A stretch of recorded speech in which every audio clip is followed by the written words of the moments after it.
और बाबा साहब ने इसीलिए कहा था कि शिक्षा शेरनी का दूध है। इसीलिए संत गाडगे ने कहा था कि अपने बच्चों को पढ़ाओ, तुम्हारे पास पैसा नहीं तो अपने बर्तन बेच दो, अपने हथेली पर रखकर खाना खाओ, लेकिन अपने बच्चों को पढ़ाओ, क्योंकि जब बच्चा पढ़ लिख जाएगा तो वही तुम्हें तुम्हारा परिवार का भविष्य सुनिश्चित करेगा, सही भविष्य की ओर ले जाएगा परिवार को। इसीलिए ज्योतिबा फुले साहब ने कहा था कि शूद्र समाज का यदि पतन हुआ है तो उसका एकमात्र कारण अविद्या है, मतलब शिक्षा ना होना ही है।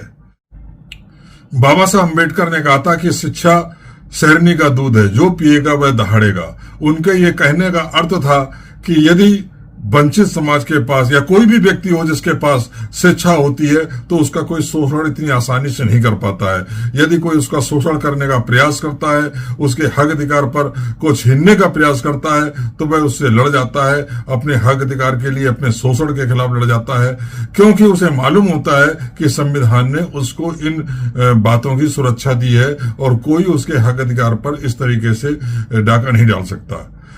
पिछले 75 वर्षों में शिक्षा ही वो माध्यम रही है जिसके वजह से इस देश का जो वंचित समाज वह इस स्तर पर आ गया है कि न केवल अपने शोषण के खिलाफ लड़ता है, सड़क पर उतरकर संघर्ष करता है, बल्कि शोषण करने वालों की आंखों में आंखें डालकर, हक अधिकार छीनने वालों का प्रयास करने वालों की आंखों में आंखें डालकर उनसे प्रश्न पूछता है कि आप ये हमारे हक अधिकार आप हमसे क्यों छीन रहे हो। अब उसी शिक्षा को, जिसे बाबा साहब अम्बेडकर ने शेरनी का दूध बोला, उस शिक्षा को, शेरनी के दूध को वंचित समाज से छीनने की पूरी तैयारी की जा रही है उत्तर प्रदेश में। उत्तर प्रदेश सरकार ने जो फैसला किया है उसके तहत 50 से कम छात्रों वाले करीब 27,000 प्राथमिक और जूनियर प्राथमिक विद्यालयों को बंद करने की प्रक्रिया चालू की जा रही है। इस योजना का उद्देश्य शिक्षा संसाधनों का बेहतर उपयोग करना बताया जा रहा है। सरकार ये तर्क दे रही है कि शिक्षा विभाग की समीक्षा के बाद 50 से कम नामांकित छात्रों वाले विद्यालयों को नजदीकी स्कूलों में मर्ज कर दिया जाएगा और इसका मकसद संसाधनों का समेकन और शिक्षा की गुणवत्ता में सुधार बताया गया है। लेकिन तमाम सामाजिक कार्यकर्ताओं का तर्क है, यहां तक कि शिक्षक संघ का भी तर्क है कि यह निर्णय जो शिक्षा का अधिकार अधिनियम है उसका उल्लंघन है, खासकर ग्रामीण और गरीब बच्चों की पहुंच इससे प्रभावित होती है। हमें अब यह देखना होगा कि आखिर इन सरकारी स्कूलों को, सरकारी प्राथमिक स्कूलों को गांव में बंद करने के पीछे सत्ता में बैठे लोगों का उद्देश्य क्या है। कि जैसा कि आरोप लगाया है विपक्ष ने कि ये दलितों पिछड़ों के बच्चों को इस शिक्षा से दूर करने की साजिश है, तो इसमें कोई दो राय नहीं कि इस आरोप में दम है। इसलिए कि ये जो स्कूल हैं इसमें 99% स्कूल ऐसे जगहों पर हैं, चिन्हित किए गए हैं, जहां पर अधिकांश गांव में जो अधिकांश आबादी है वो दलितों पिछड़ों की है। मतलब कि यदि ये स्कूल बंद होते हैं तो सीधे सीधे दलितों पिछड़ों के बच्चों की शिक्षा प्रभावित होगी। और यहां हम ये भी सोचिए कि आखिर ये गांव में स्कूल खोले क्यों गए थे। स्कूल इन गांव में इसलिए खोले गए थे ताकि गांव के गरीब से गरीब आदमी के बच्चे को भी प्राथमिक शिक्षा अपने गांव में ही मिल सके, क्योंकि वह दूसरे गांव में नहीं जा सकता। उसके माँ बाप सुबह सुबह उठकर मजदूरी करने जाते हैं, खेत में काम करने जाते हैं, उनके पास इतना समय नहीं होता कि अपने बच्चे के साथ लेकर उसका बस्ता उठाकर स्कूल तक छोड़ने जाएं। और गांव में जब स्कूल होता है तो बच्चे अपने आप बिना माँ बाप की सहायता के या किसी बड़े भाई की सहायता के स्कूल जा सकते हैं, और यही हो रहा था। लेकिन शायद उनका शिक्षा प्राप्त करना कुछ लोगों को खल रहा था, और इसीलिए एक साजिश के तहत इन स्कूलों को बंद किया जा रहा है।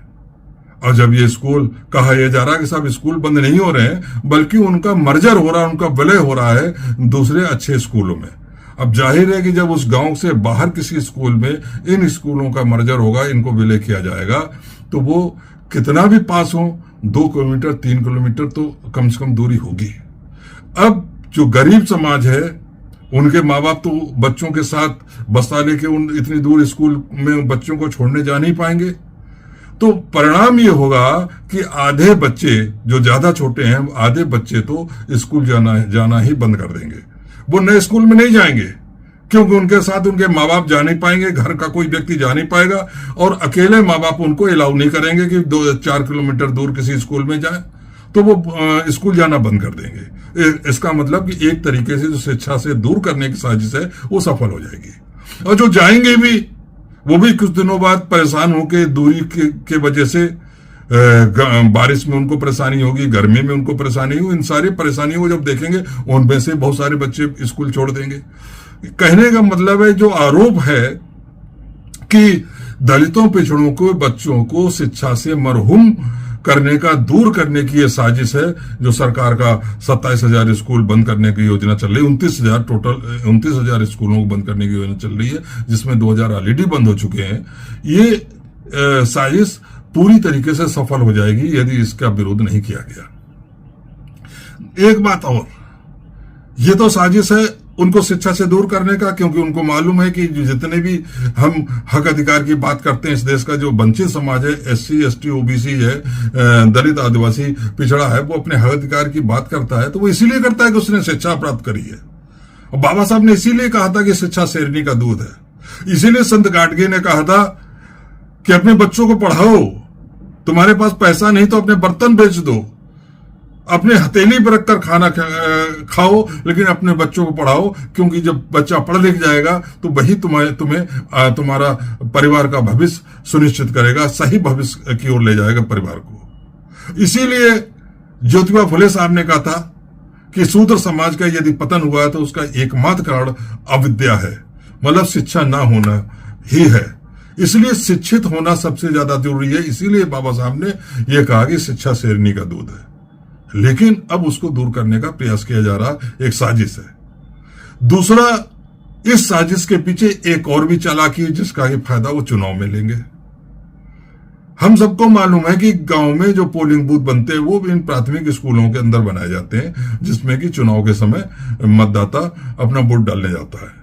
और एक स्कूल में कम से कम 2 बूथ तो होते ही हैं। इसलिए अगर 2 बूथ का भी एवरेज बनाया जाए तो कम से कम 55,000 से 60,000 पोलिंग बूथ इससे प्रभावित होंगे। अब जाहिर है कि जब ये स्कूल बंद हो जाएंगे और उनकी बिल्डिंग को या तो ढहा दिया जाएगा या वो रहेगा भी तो किसी और सरकारी काम के लिए उनको प्रयोग किया जाने लगेगा, तो वहां पर पोलिंग बूथ तो बन नहीं पाएंगे। मतलब गांव का जो SC OBC का मतदाता है उसे अपने गांव में वोट डालने के बजाय दूसरे गांव में जाना पड़ेगा, 4-5 किलोमीटर दूर जाना पड़ेगा। उसका परिणाम ये होगा कि आधे से ज्यादा वोटर दूर वोट डालने जाएंगे ही नहीं, खासतौर औरतें तो जाएंगी नहीं। मतलब यह है कि जो दलित पिछड़ा समाज है, वंचित समाज है, उनके बच्चों को शिक्षा से तो मरहूम करने की एक साजिश है ही, बल्कि इस साजिश के तहत चुनाव के वक्त उनको वोट डालने से भी रोकने का एक ये नायाब तरीका सत्ता में बैठे लोगों ने ढूंढा है। इसलिए इस कदम का पुरजोर विरोध करना चाहिए। जय भीम, नमो बुद्धाय।